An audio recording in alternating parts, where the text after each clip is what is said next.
All right, guys, thanks for joining our webinar. We are so excited to have you and talk to you about the home buying process. Michelle, thank you for having me. I'm over here acting like it's my webinar, but You go for it. Take the lead. Thanks for joining. yes, thank you. Thank you. So Michelle is a realtor here in the DFW area. She kills it. As you guys know, right? Because some of you have probably used her or talked to her at some point. But ultimately, we are looking to try to educate you on the home buying process. So then that way you can, one, plan. Two, figure out, you might be like, oh my gosh, I'm ready. Let me go ahead and start it. And then we can help you get to the finish line, right? And so that's really the purpose of this webinar. I don't know if you want to add anything, Michelle.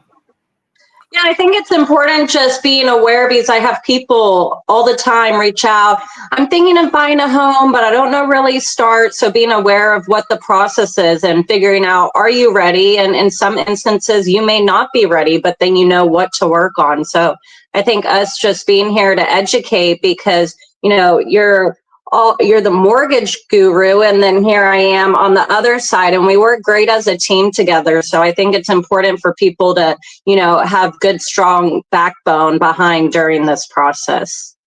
Yeah. And what's interesting to me is so when people reach out to you, do you feel like people reach out to you before they're even pre-approved? Oh, yeah, Yeah. for sure. And then you're like, okay, well, let's start the process. So we're going to start the webinar with where you should start, and that's getting pre-approved. Yes. The purpose of a pre-approval, for those who are not familiar, is to, one, see where you're at, see what your buying power is. What we mean by buying power is ultimately what you can afford, what you want to afford. Mm-hmm. Because as a lender, I can say, you know what, you can buy $1 million home, and then you might be like, well, I don't like the payment that's associated to it. So we go through all of that in the pre-approval process to kind of figure out where you want your monthly mortgage. And then that lets us know what price point you should be shopping within. So then that way, when Michelle takes you out looking and you find a house that you love, and then I come back and I tell you the payment, you're not like, wait Yeah. a minute, because I feel like that happens. I feel like, especially as mortgage lenders, we're only using what's on your credit report to qualify you, right? So we're not counting the gym memberships, the daycare,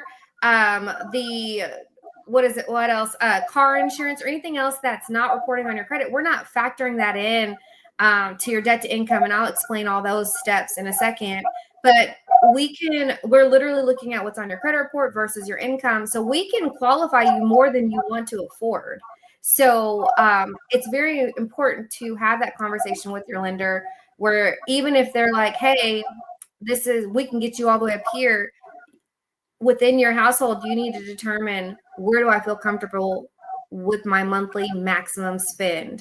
And I tell people they can do that by going through a few months of their spending and seeing like, okay, what's the maximum I feel comfortable in? Because ultimately, Michelle doesn't want to sell you a house where you're house poor and you're not able to go on vacation, you're not able to go to brunch, like you're literally just in your house. And it's like, yes, we want a house so we can be in it, but we also want to be able to still enjoy life. So that is the primary purpose for the pre-approval, is to make sure that it is that you can afford the home, that you're comfortable with the affording.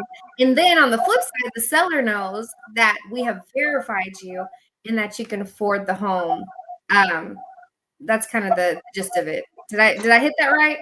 Yeah, and coming from me, I don't show people homes until they are pre-approved. The last thing I want to do is go and show you a home and you fall in love with it, and then you come back to Angela and that's out of my price range and I don't want to spend that much a month, and then you're devastated. And it definitely, that has to be the first process, is getting pre-approved, because I don't want your feelings to get hurt and you be upset, and I want this to be a happy experience for you. And we all know what kind of homes we might love one day, but sometimes that's not our first home. So it's just something to be aware of.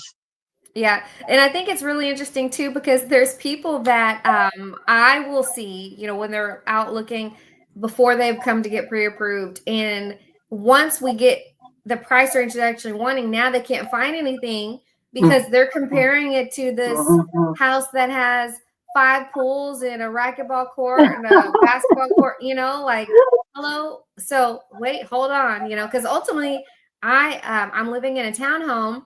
I love my townhome. It's perfect for me in the season, but I ultimately want a house that has a backyard oasis, right? Like I want the Yeah. pool, I want the, so, you got to know what your threshold is. So that's the whole purpose of the pre-approval. So now let's talk about what the pre-approval process looks like. So the first step is filling out the application. Once you fill out the application, I'm going to verify everything that has been submitted. So when I say verify everything that's been submitted, so for example, if you say that you make $10,000 a month, I'm going to ask for pay stubs. If you're self-employed, I want to see tax returns because I want to verify that you actually make $10,000 a month. Not saying you're lying, but there are people that do typos. I had a lady that put that she made $1,000 a month, and I was like, okay, let me verify it. And she was like, $1,000? What am I buying with $1,000? I was like, I'm not here to judge. I was just asking, she's like, no, that was a typo. This is what I make. And then I verified it with, the pay stubs. Same thing with savings. I had a lady who put that she had $1 million in savings. So I'm asking for the bank statements. She's showing me bank statements with $10,000 in it.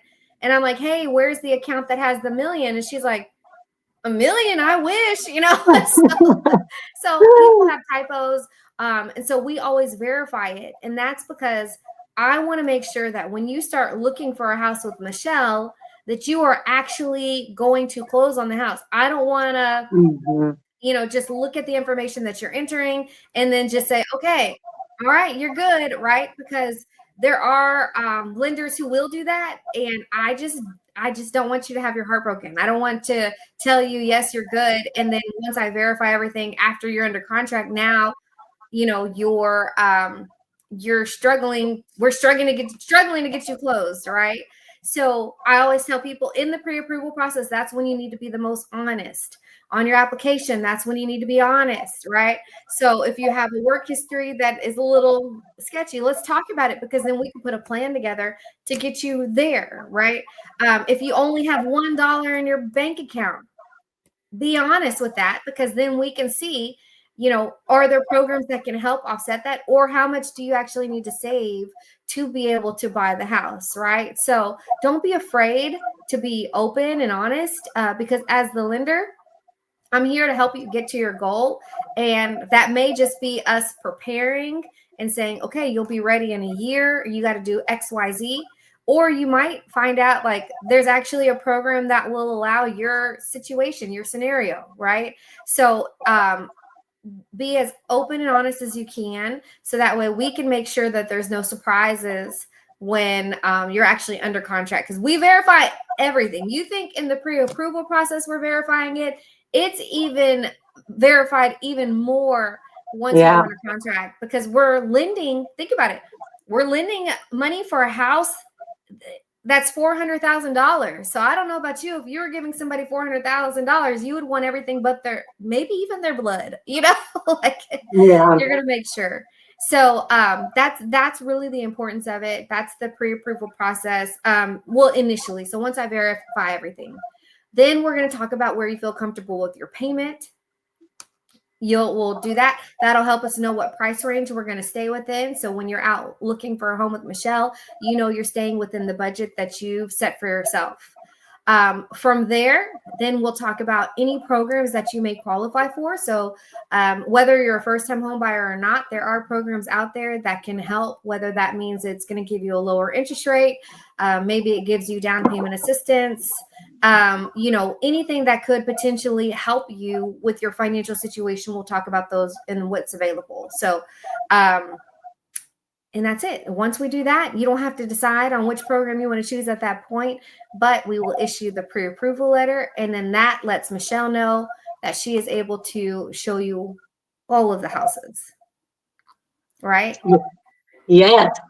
All the houses that are in your range. Yes, yes, clear it. Okay, so down payment assistance programs, that's something that I had mentioned.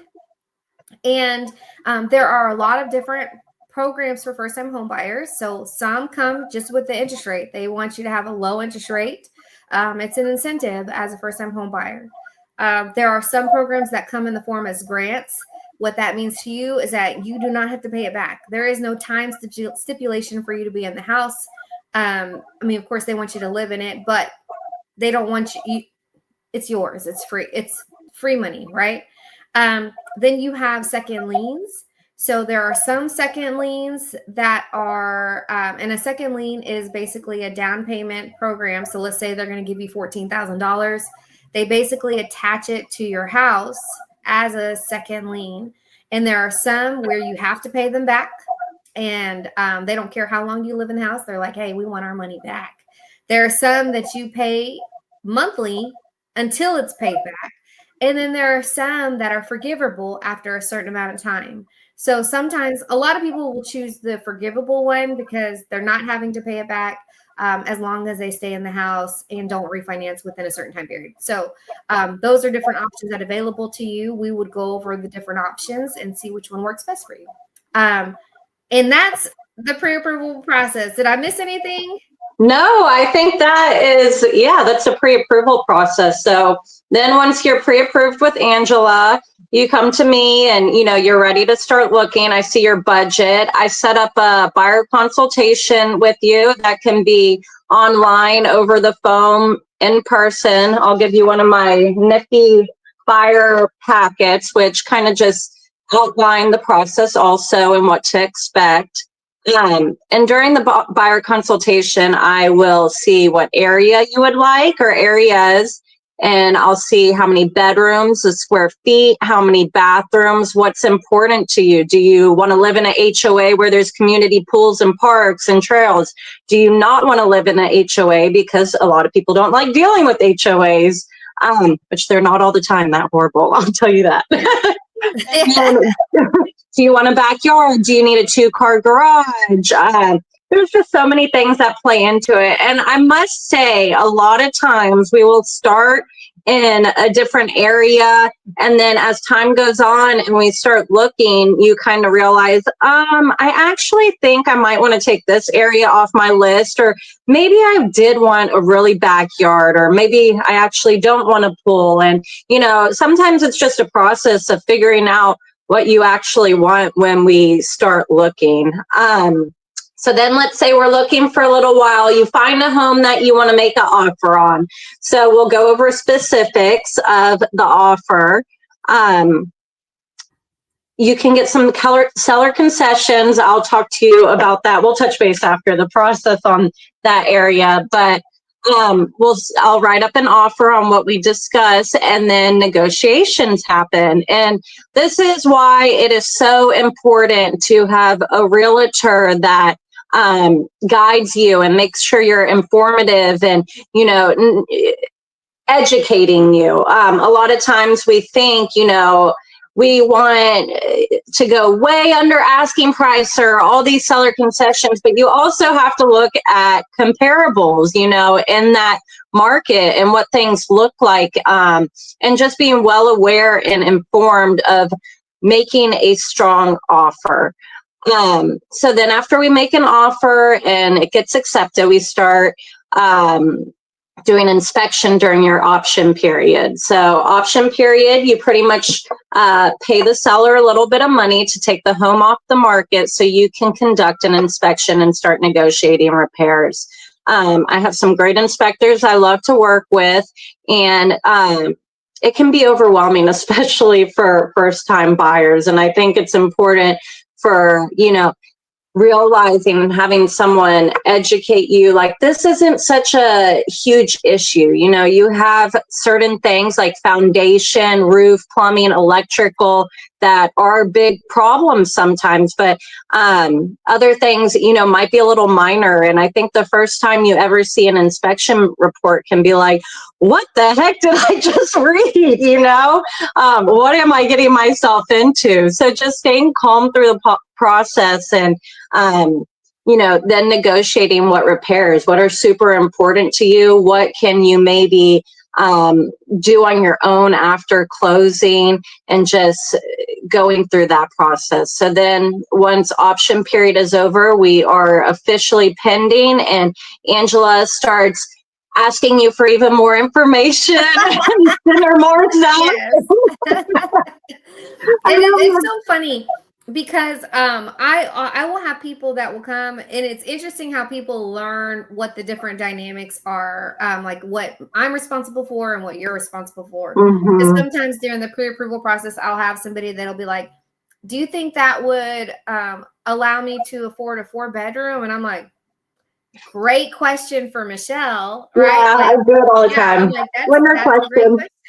Yeah, I'm like, that's a great question, or even when you were talking about on the buying side of it, where you were saying, the different specs in the home and stuff like that, and I'm like, I'll have people that'll be like, so, and I'm like, yeah, for sure. like, that's Michelle. So they start learning, the different things. And I'm sure that people come to you and ask you about numbers like, hey, do you know what the interest rate was on our loan? And it's like, right. That's great.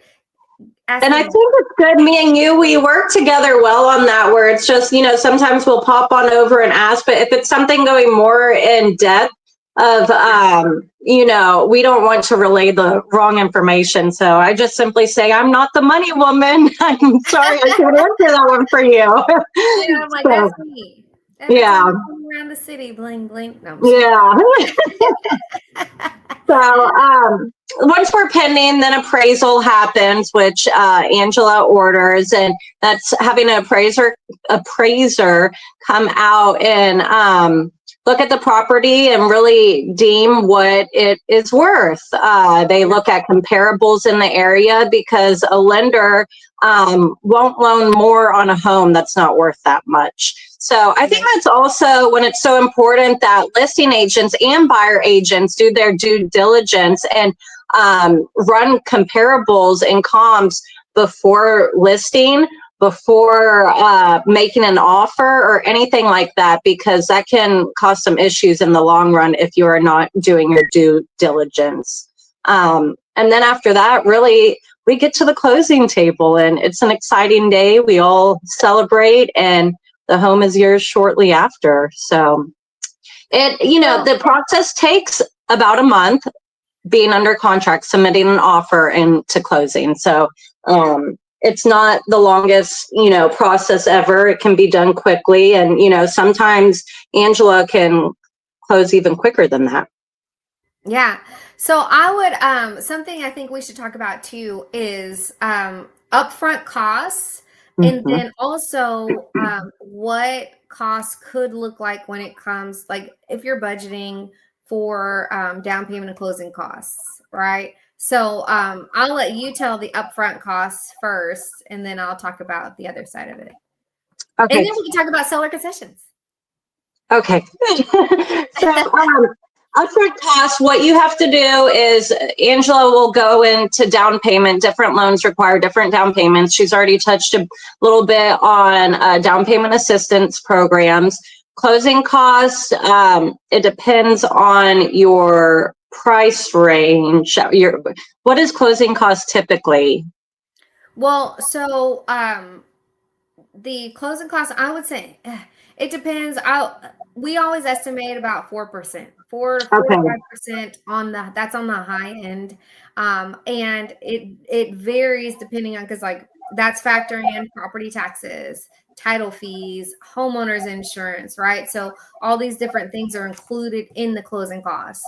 And then down payments can range from 0% to 5%. Most often, right? So if it's a VA loan for our veterans, thank you for your support. I mean, thank you for serving. And then USDA loans, those are also 0%. And right now with the government shutdown, they're kind of on pause.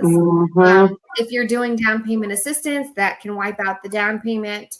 But most people are paying between 3 and 5% as a first-time home buyer. Some people, of course, will put 10% down, 20% down, but it's most common between 3 and 5% of the purchase price for the down payment, and then the closing costs can be around 4%. Then you have where we talked about, seller concessions. We'll talk about how we can use those, whether it's to like if we get seller concessions, they might be able to cover the closing costs, or a portion of it, right? We don't ever want to promise, which is why in the pre-approval process, I always give people their worst case scenario. And then I tell them once they find a house, depending on what is offered, that cost can come down. So for example, if I tell you your closing costs are going to be $12,000 and you go and Michelle does a great negotiation and the seller is like, hey, I'll give you 6. You were expecting 12, but now you only have to pay 6, right? Yeah. And that's something big I really try with most deals is to get seller concessions. I recently actually had a closing where my clients got a check back at the end because, I got seller concessions in the beginning for closing costs. And then when it came to repair negotiations, I got more seller concessions for them. And it was such a win.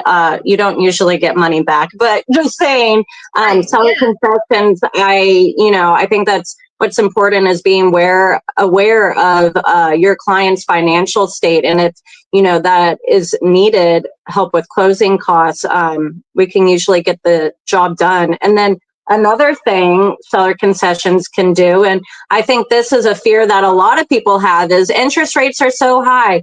Me personally, I do not see interest rates going back to 2% anytime soon. Right. 2%. So seller concessions can actually buy down your interest rate also, which makes your monthly payment more affordable. And there's different programs you can do, like Angela could discuss this more, 2-1 buy down or a permanent interest rate buy down. And it helps tremendously. I always enjoy a lower interest rate. Yeah, and I'm like, just to kind of give you perspective. So if you're doing a permanent buy down, we can use the seller credit to pay to buy down the rate. So a lot of people don't know when we say discount points, that is you paying money to get a lower rate. Let's say you qualify for a rate at 6.125 and the seller is going to give you money, then we can use that money. You could buy it down too, but it's always better if it's somebody else's money, right? Yeah. We can use that to buy down the rate, which could, instead of it being 6.125, maybe now we have enough to be able to buy it down to 5.5, right? So we're in this realm where 5.5 sounds way better than 6.125. So that's a permanent buy down. If we're doing a temporary buy down, there are a lot of different options for those. So there's like what we call 3-2-1, 2-1, 1-0, right? 1-1-1. So what I'll tell you, just to kind of give you an idea, the most popular one is a 2-1 buy down. What that means to you is that if you qualify for a 6.125 interest rate, you can use the seller credit to offset your mortgage payment to where your first year would be 2% less. So your first year's interest rate would be 4.125. Your second year would be 1% less. So it would be 5.125. And then year 3 through 30 is 6.125 until you decide to sell it or refinance it into a lower rate. Most people are taking that option because they are banking on by year 3 being able to refinance it. But I always tell people, make sure you can afford year 3 in case interest rates do not come down. You don't want to be like, oh, I'm going to have the 4 and 5 rate and then just ignore. No, because what if they don't come down? You will be at 6.125 or whatever the interest rate is for that day, right? Or for you. So it's a great tool for people that are wanting to have a lower payment. It's a great tool for people that are wanting to use it for closing costs. Like I have a client who wanted to use it for both, right? They had gotten enough to where they could buy down the rate a little bit, and then it also offset their closing costs. And now they were only bringing in their down payment. So when we go through it, I have to make sure that you can afford the high end, But if we get anything, now that's just going to help your out of pocket become even less. So also some of the upfront costs that we were talking about earlier is like the home inspection she mentioned, getting a home inspection. That's a cost that a lot of people don't necessarily anticipate, just from like once they talk to her in the buyer consultation, they're going to know all this stuff. But for you guys that haven't had a buyer consultation yet, a home inspection is an upfront cost. Your earnest money is an upfront cost. The earnest money is like what would you say? Like it's the down payment yeah. So first you pay the option fee, which I discussed earlier, which has the seller take the home off the market so you can conduct inspection. An option fee, usually the period runs from about 5 days to 7. And the option fee is usually around 200 and can go up a lot more. If you start hitting higher price homes around $1 million, then your option fee is going to be larger. So, but on, around, let's say, a $400,000 home, your option fee should range about maybe 200 to 300, 150, 300. And then after the option, or this will be due in the first 3 days after going under contract. And so is your earnest money. So your earnest money is 1% of the sales price typically. And what that does is it will go towards your closing costs, what you owe at the end. And earnest money, it's pretty much, like a down payment, a security deposit. And it goes towards your closing costs at the end, but you just cannot back out of the contract at default. There's so many different things that protect you, but let's say 24 days in, we're a few days away from closing, you're like, I actually decided I don't want to buy the home anymore. You're at default and you will lose that 1% of your earnest money. And then you have appraisal fee, which Angela would go over. Sometimes you have to pay for a new survey, which is roughly around, I'd say, 600. So is the inspection fee. And it depends obviously on how big the lot is. But those are things that sometimes a seller could pay for, the survey. But then there's appraisal. And does that tie into your closing costs, Angela? Yeah. Yep. The closing costs, because the appraisal, you pay it up front, but it's credited towards your closing costs, just like the earnest money, you pay it up front, option fee, you pay it up front. Those are all credited towards it. The only thing that's not credited towards it is the home inspection that's done during the option period. But so I want to point out that this is when people will say they buy a house with zero money, it's a myth.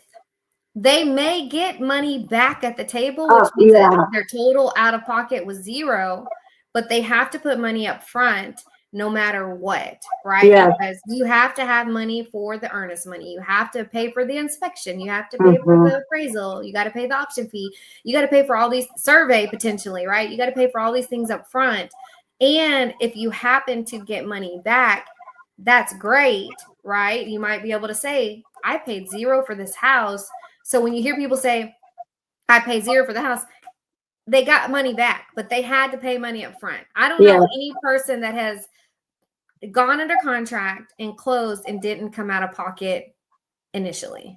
No, as a listing agent, I would never take an offer. My clients accept one where it was zero earnest money or anything. Right. You can get gifts from your family, but right. I was like, so when I hear people say that, I'm like, I'd have to pay anything. I'm like, well, so I think that is a common misconception, because I do have a lot of people that will come with zero because they're like, well, I'm going to get down payment assistance and I'm going to we're in a market where we can get seller credit. So I want to get all of my closing costs covered. And I'm like, okay, but you still need your initial investment, right? Yeah. So it's something that is very important for you guys to understand, that you're going to need a little, like she said, you can get it from your family, right? And ask me what the family member is first before you get it, because there's we need to make sure, right? But those are things that just to consider. Yeah, I was like, that's a common myth. I just Yeah, wanted to point I that out. had a neighbor not too long ago that said, yeah, I want to buy. And I'm like, oh, great. I'm a realtor. And then he's like, well, I was talking to someone else and they said they can get me in a house for nothing. And I'm like, yeah, I don't think so. But Right. okay. Right. You have, I was like, there's always the initial investment. Yeah.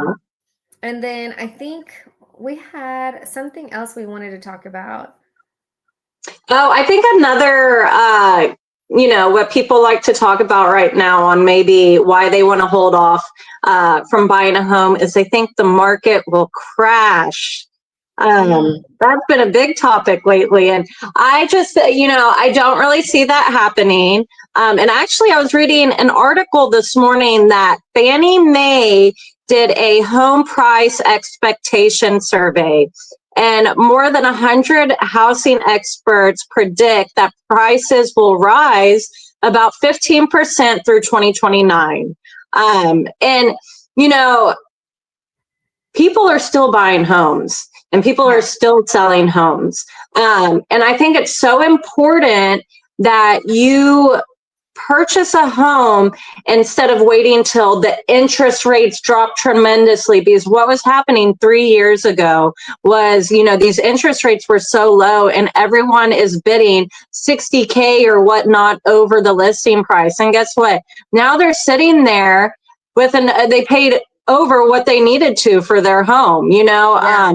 They were signing appraisal waivers where they were coming out of pocket even more because the home wasn't appraising at that much. And everyone was fighting over homes with 20 plus offers on a home. I find it Yeah. so important that, and I truly believe this, buy the home now and refinance if interest rates drop. I just stand so strong by that. I don't see the market crashing. I don't see interest rates diving down into 2 or 3% in the next, Yeah. year, near future, or anything like that. So I think that's just, I've had clients, everyone reads different stuff and, listens to different podcasts and whatnot. And they're like, oh, well, I heard the market's going to crash. And I just don't see that happening. Well, and I'm like, and even if it does, right? Like, even if let's just play devil's advocate. Let's say it crashes and interest rates go back to 2 or 3. If you don't have but only $15,000 saved up, you're gonna struggle trying to find a house because everybody, it goes back to what you're just saying, in what was it, 2022, 2023? Mm-hmm. No, 2022, I think. 2020, yeah, 2022 One, or 2021. I'm like in that realm, you know what Yeah. realm I'm talking about, right? Where everybody was, like she said, they were paying over asking price. So for me as a lender, if someone had down payment assistance that they were doing to cover that, they didn't have the money to offer over. So if anybody came in and they wanted that house and they said, Oh, yeah. I'll pay you $5,000 more, my client was already out. They were no longer able to contend for that house. Or you had people that were like, well, we'll pay the seller's title policy. Mm-hmm. Again, if they didn't have the extra money to be able to compete and outbid, then you had people coming from California that were like, oh, 50,000 over, and it was just crazy. So that's another reason why I tell people is that if you don't just have a ton of money saved, this is a good time because you're getting more. There's not a lot of competition. It's something where you can get the house that you want, right? You're not having to fight against many people.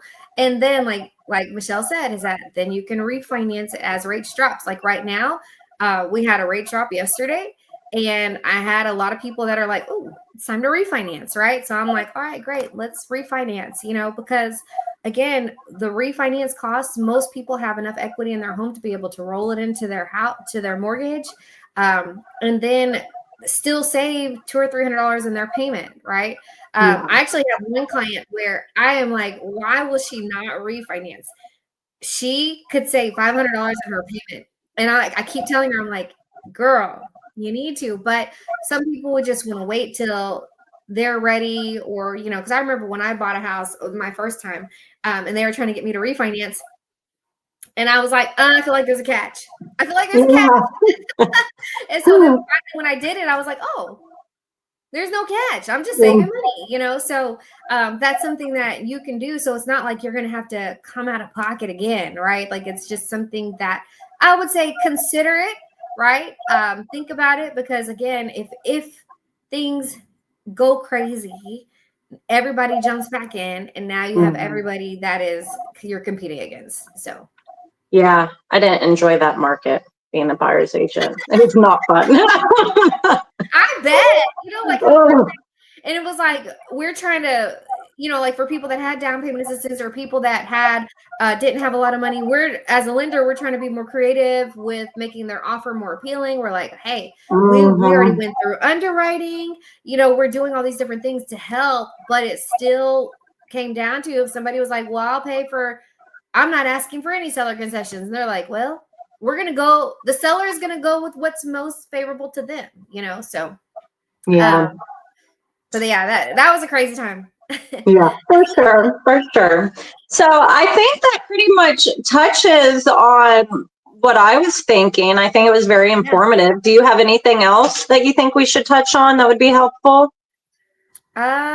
No, but I think that if you're on the fence, or if you just want to do a buyer consultation with me and Michelle, reach out. We can schedule one-on-one time and kind of talk through your scenario, because I know everybody has a unique scenario and it's probably not always covered in a webinar, but that's why you have two professionals here to be able to help you navigate through what your scenario may be. And then if you are ready to buy a house, Yeah. And if not, then you know what you need to work on. If you need to get your credit higher, if you need to save more money, if you need to pay off some debt, like, I think it's important to, just if you're on the fence, see if there's something you need to work on, or if it is a time.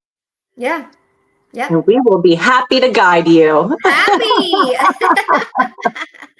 Yes. Well, if you guys don't have any other questions, we will see you guys on the next webinar. Thanks for coming. And Michelle, thanks for having me.